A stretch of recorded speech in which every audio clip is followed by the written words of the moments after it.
Donc dans l'atelier, vous avez quelqu'un qui est en train de faire une tourelle d'un buffet d'orgue où on fait des moulures. Par exemple, cette moulure-là, c'est 27 couches de bois qu'on doit coller une après l'autre pour donner la forme. Alors, voilà un petit schéma où vous allez... Je ne vais pas parler très longtemps de la chose. C'est un rectangle qui fait 2 sur 1. Et par sa diagonale, on arrive très rapidement au principe du nombre d'or, tout simplement le théorème de Pythagore qui est allé apprendre tout chez les Égyptiens, ce qui permettait de dire aux Grecs, nous sommes des nains juchés sur les épaules de géants et nous voyons simplement plus loin parce qu'on est sur leurs épaules. Donc en clair, ils ont profité de 4000 ans pratiquement de sagesse babylonienne, chaldéenne, égyptienne, et eux ont amené la démonstration. Théorème de Pythagore, théorème de Thalès, la géométrie euclidienne, etc. Donc ce triangle de 2 sur 1, ce rectangle coupé en 2, donne un outil qui sert à tracer les diamètres des tuyaux. Accessoirement, la diagonale à la pente des couloirs de la pyramide de Khéops. Pour vous donner une idée, c'est une portion qui vous permet de tracer l'étoile à 5 branches, mais ça c'est une autre conférence.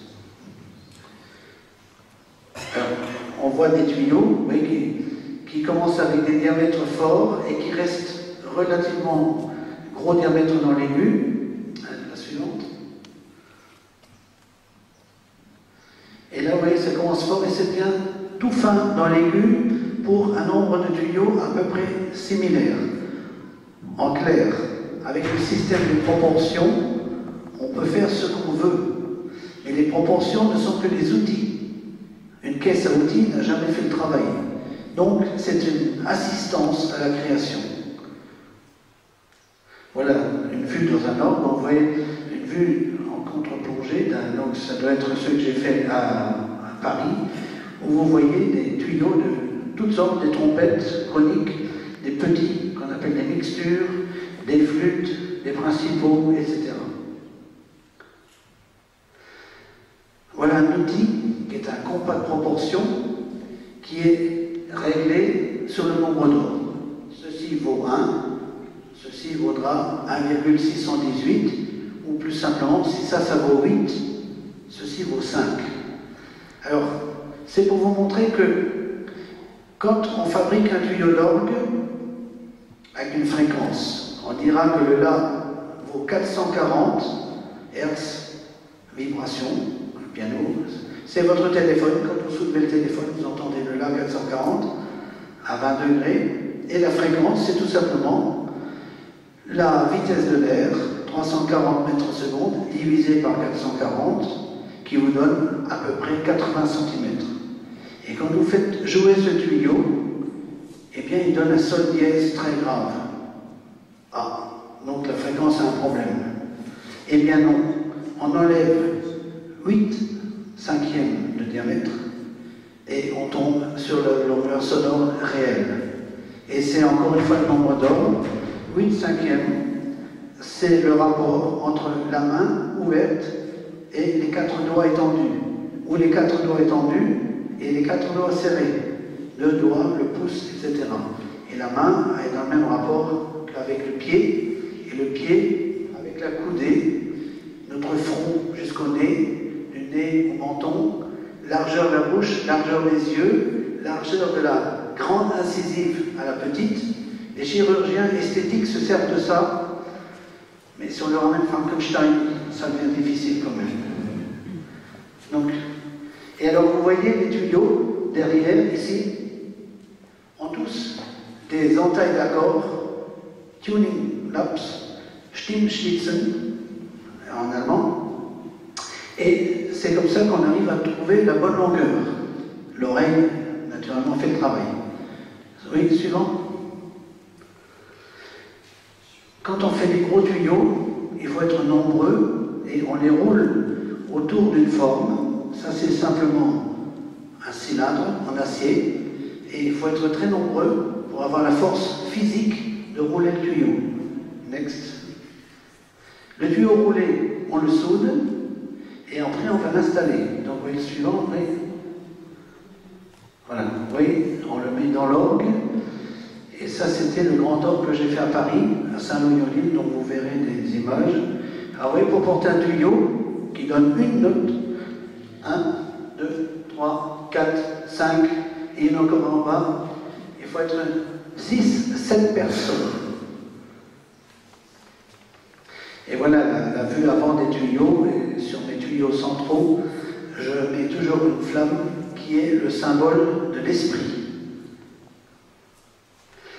Ici, un facteur d'orgue est en train de faire un soufflet, donc c'est du bois, c'est des peaux de mouton, c'est du parchemin, c'est la colle chaude, et un soufflet comme ça peut durer un certain temps. S'il n'y a pas de souris, s'il n'y a pas de rats, s'il n'y a pas de mauvaises conditions hygrométriques et de champignons. On peut revenir en arrière. Vous voyez, il est en train de coller. En voilà un qui est presque fini. Et ça sera exactement les mêmes soufflets. On appelle ça cuneiforme. C'est wedge-shaped bellow qui donne un vent vivant. Voilà. Donc, voilà quelqu'un qui est en train de fabriquer des claviers qui sont plaqués avec de l'os de bœuf, bone, c'est de ox bone, et les dièses, c'est de l'ébène. Et le clavier lui-même, c'est du châtaignier, chestnut wood. Suivant. Voilà, on arrive de nouveau à ce fameux nombre d'or. Alors, non seulement ce qu'on voit est dans la proportion du nombre d'or, mais ce qu'on ne voit pas.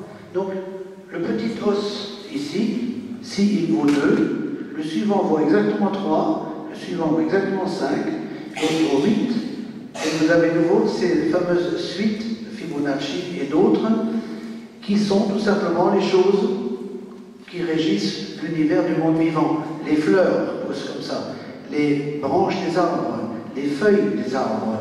Je vous ai parlé de notre visage, les yeux, la bouche, les dents, etc. Tout ceci suit le même principe. C'est pour vous montrer que tout dépend de la main dans l'orgue. Cette fameuse suite de Fibonacci, vous la retrouvez sur les notes également. Je vais m'approcher un peu sans casser tout. Donc, c'est une suite qui commence avec 1. 1 plus 1, ça fait 2. 2 plus 1, 3. 3 plus 2, 5. Plus 3, 8. Plus 5, 13, 21, etc. Donc, on voit, ça c'est Do, donc la fondamentale. 3 vous donne tierce, third en anglais. 4, on ne l'utilisera pas. 5, c'est la quinte, le fifth. Et là, vous avez l'octave. Donc, les nombres indiquent déjà le nom des notes et leur position. 1, 3, 5, 8, accord parfait en Do majeur. Si on utilise les demi-tons, le 3 disparaît et vous avez 1, 2, 3, 5, le Mi, 8, 13. C'est-à-dire le système glisse et vous avez toujours le même résultat. Dans les dimensions des claviers, ces unités, on ne parle pas de mesure, ce ne sont pas des millimètres, ce ne sont pas des centimètres, ce n'est pas des inches, des femmes, etc., ou des pieds, ce sont simplement des unités à laquelle on donne la valeur qu'on veut. Donc on les retrouve ici, partout dans le clavier. La suivante. Et maintenant, on va retrouver ce que je vous ai montré. La paume, la palme et l'empan. Je crois qu'on dit span en anglais, l'empan, il me semble. Donc, avec l'empan, vous pouvez faire l'octave. Avec la palme, vous pouvez faire la quinte. Et avec la paume, vous faites la tierce. Et l'ensemble donne une console d'orgue qui doit toujours être faite en fonction du corps pour pouvoir attraper les jeux, la largeur, la hauteur, le banc, etc. Et les claviers en fonction des mains, sinon on ne peut pas jouer. C'est des lois naturelles qu'on doit obligatoirement respecter, avec des variantes, mais respecter. Voilà. Ben, quand on dessine à quatre pattes, ça fait très mal aux genoux. Et plus la douleur est intense, plus les idées sortent vite de la tête, même du crayon. Ce dessin-là fait en réalité 5,50 m de long. Pour le dessiner, 25 minutes, une demi-heure sur les genoux. Et après, dans l'ordre, c'est une toute petite chose. Mais donc, c'est pour dire que aucune machine ne peut faire ça. Ça doit sortir de votre tête. Vous dessinez des feuillages pour avoir un effet que vous devez déjà voir fini dans la tête, alors qu'ils seront à 15 mètres du sol. Donc, si les détails sont trop petits, trop minuscules, on ne verra rien.